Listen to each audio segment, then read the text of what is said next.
सिद्धिराज सुखी राहा.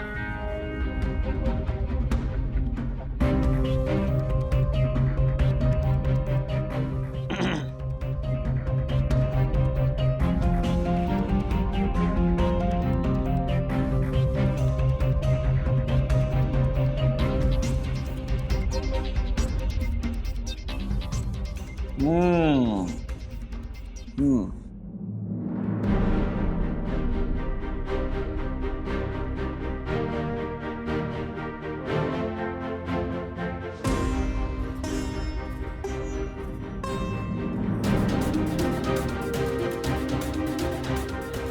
काय ग ए तू स्वतः शब्द दिला होतास ना या घरात मी पाऊल टाकणार नाही म्हणून.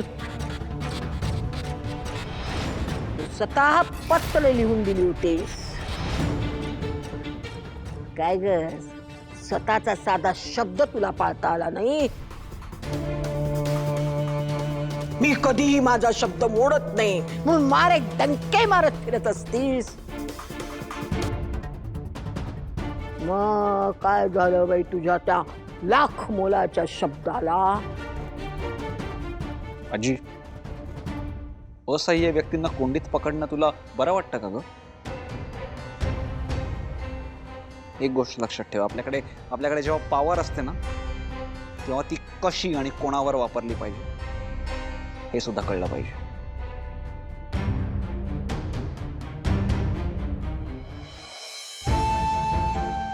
हो ना, आपण निघूया इकडे. ज्या ठिकाणी तुझा अपमान होतो ना तिकडे मला थांबायचंच नाही.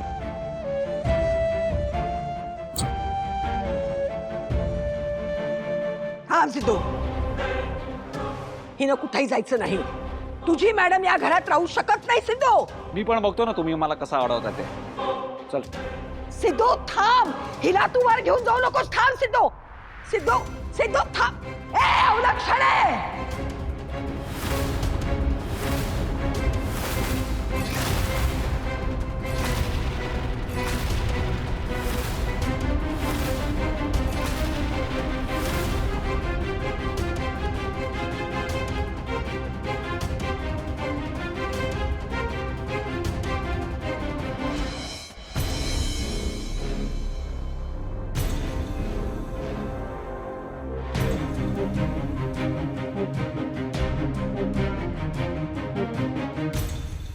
आजी,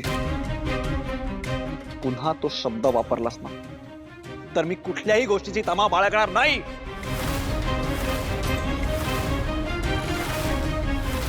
सिद्धिराज थांब भावना, थांब. मी तुम्हाला आधी विचारलं होतं ना की या सगळ्यात तुमचा संबंध आहे का? तेव्हा तुम्ही मला नाही म्हणाला होता आणि मी त्यानंतर सुद्धा तुम्हाला म्हणालो होतो की या सगळ्यात जर तुमचा संबंध असेल तर मी तुम्हाला माझा न पाहिलेलं रूप दाखवेन. ही तुमची राजकीय कारकीर्द ना मी एका क्षणात खाली आणू शकतो. कारण समाजात जितकं तुमचं स्थान आहे तितकं माझं सुद्धा आहे. बाहेर माझ्या शब्दाला सुद्धा किंमत आहे. त्यामुळे मी या गोष्टीचा वापर करूच शकतो. आणि एक गोष्ट सगळ्यांनी नीट लक्षात ठेवा,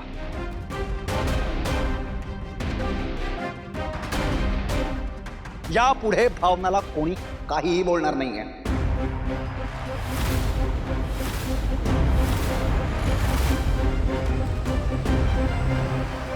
भावना, यापुढे माझ्या घरच्यांच्या तोंडून पडणारे शब्द जर तुला योग्य वाटत असतील तरच ते ऐकायचे, आणि जर योग्य वाटत नसतील तर कोणाची फिकर करायची नाही. खास करून आजीची.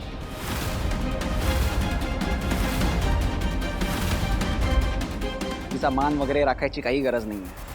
सिद्धू चला.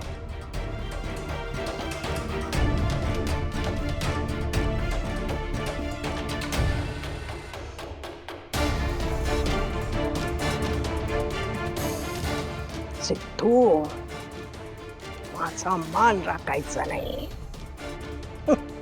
आजचा दिवस तुझा होता रे.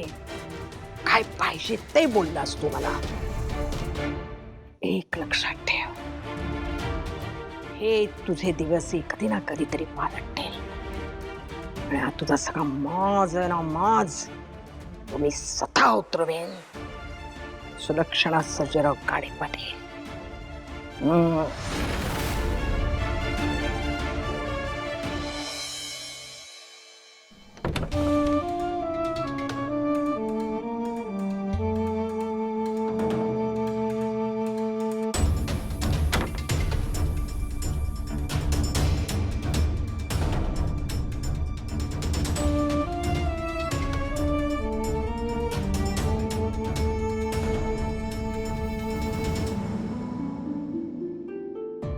सिद्धिराज शांत व्हा. हे बघा, आपण आता आपल्या खोलीत आलोय की नाही, मग आता इथे तुम्हाला त्रास द्यायला कुणी नाही. कसं ना भावना, तू माझ्या जवळ असेल तर मला कुठल्याही त्रासाची भीती वाटत नाही. तुला माहितीये, जेव्हा तू दिलेलं पत्र मी वाचलं ना, तेव्हाच मला वाटलं होतं की ते तुझे शब्द नाही आहेत, जबरदस्तीने तुझ्यावरती कोणीतरी लादले आहे. पण ते लिहिलेलं अक्षर तुझं असल्यामुळे का माहित नाही, मला सतत तुझा आवाज ऐकूयाचा आणि असं वाटायचं की माझ्या काळजावर कोणतरी ब्लेडने चिरा मारताय. भावना, खूप त्रास झाला मला या सगळ्याचा. सिद्धिराज, मला ना तुम्हाला फक्त त्या कैदेतनं बाहेर काढायचं होतं, म्हणून मी सगळं केलं. पण खरंच खरंच मला माफ करा. मला आता असं वाटतंय ना, मी ते करायलाच नको होतं. खरंच चुकलं माझं, पण मला ना कळत नाही मी कशी माफी मागू तुमची. ऐक ना, ऐक ना भावना, खरंच तुला तुला माझी माफी मागायची काही गरज नाहीये. हो, त्यापेक्षा तू एक काम कर, माझ्यासाठी एक छान पत्र लिह, जेणेकरून मी आधीचं ते पत्र विसरेन आणि हे नवीन पत्र माझ्या लक्षात राहील. पत्र? अगं हो, असं पत्र लिह ज्यात तुला माझ्याबद्दल जे काही वाटतंय ना, सगळं लिहून टाकतात. एक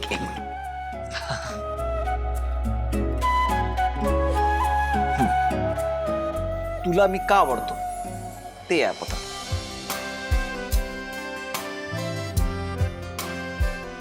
सिद्धिराज, तुमच्याबद्दल लिहायला मला ना हे सुद्धा कमी पडेल.